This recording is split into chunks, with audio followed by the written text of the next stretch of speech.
En principe, la philosophie n'a rien à dire sur l'architecture de particulier d'un point de vue, j'allais dire, moral, du point de vue du bâti lui-même. Je donnerai dans l'exposé que je vais faire 3 temps. Le premier temps, je poserai la question de, pour moi, pour moi, qu'est-ce que l'architecture? Dans un deuxième temps, je réfléchirai sur le être, l'être de l'architecture, qui n'est pas la même question, qui déplace la question, et dans un troisième temps plus polémique, je vous ferai part d'un texte que nous avions fait avec Henri Gaudin, à l'époque où ça brûlait un peu dans les banlieues. Henri me dit, il faut écrire un texte. J'ai dit, non, il faut mettre le feu. Il me dit, les deux choses ne sont pas contradictoires. Habiter, c'est peut-être s'ouvrir à l'autre, être ouvert à l'autre, mon voisin, parce que mon voisin est à la fois proche et lointain. Donc je travaillerai aussi cette articulation entre le proche et le lointain. À partir d'une phrase d'Hölderlin, qui est un poète exceptionnel, qui dit « Cela est proche et vient à ta rencontre. Mais si ce qui est proche vient à ta rencontre, laisse-le aussi un peu dans le lointain. Ne te l'approprie pas. » Et voilà le deuxième concept que j'essaierai de détruire. Ça fait beaucoup de destruction, on va dire. Projet, fonctionnalisme et l'appropriation dans l'espace, qui est un concept pareil que toutes les écoles ou tous les gens qui travaillent autour de l'architecture. C'est un concept, je dirais, catastrophique quand on l'analyse. Je remplacerai tout de suite l'appropriation par appropriement. Habiter, c'est avoir accès à la limite entre l'insupportable dedans et dehors, donc avoir accès au sans-accès, qui est le seuil. Le seuil, c'est compliqué, je pourrais parler du seuil.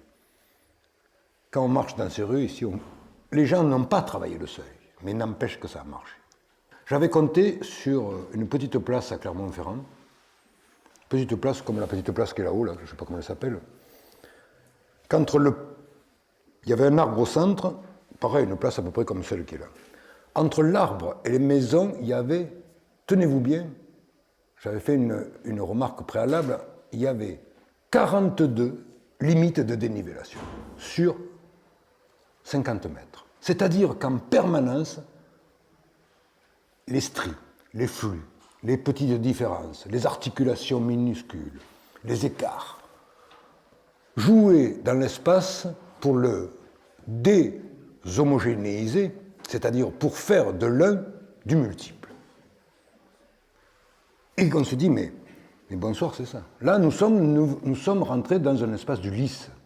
Alors je veux bien que, je ne vais pas jouer sur les mots, mais entre Ulysse et le lisse, il y a Deleuze. Habiter n'est pas synonyme de rentrer dans son appartement, ni de sortir de son appartement. Habiter commence là où commence la représentation de son espace qu'on transforme en lieu. Plus l'habiter est réduit, moins on habite. Et en parlant, je découvre autre chose, c'est que l'homme habite mais ne se loge pas. Le logement n'est plus démuni, les sans-abri, tous ces termes comme ça sont quand même catastrophiques. Car ils disent en creux alors c'est pas les architectes, mais ils disent en creux notre rapport à ce qu'est habiter. Habiter, ce n'est pas se loger. Le mot loger vient de légion, c'était les légions romaines qui logeaient autour des cités de l'époque pour les assiéger. Habiter, c'est habiter ensemble dans la différence, et non pas dans l'identique. Le HLM a été cette croyance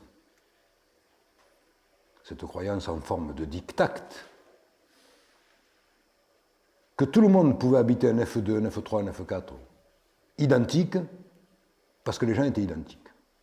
On a confondu l'égalité avec l'égalisation. Quel est le rapport entre l'architecture et l'architecte, ou entre l'architecte et l'architecture? Pour moi, je dis bien pour moi.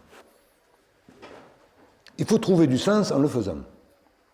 Et en l'articulant entre le sujet et les autres, le logement et l'environnement, l'ensemble et la ville, le jour et la nuit, il faut travailler sur les articulations. N'oubliez pas que dans articulation, c'est la racine du mot art.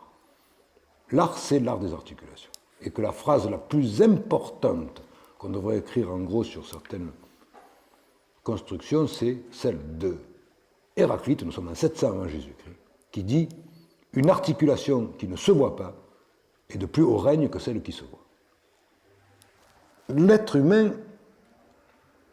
a sa condition dans sa facticité, c'est-à-dire dans le fait qu'il est désigné non pas comme celui qui vit, mais comme le mortel.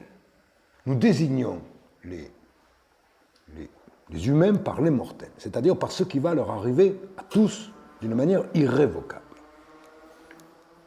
Il y a au moins quelque chose qui reste et qu'on n'a pas à aller chercher, je dirais, dans les livres, on n'a pas d'effort à faire, ça vient vers nous, c'est l'architecture.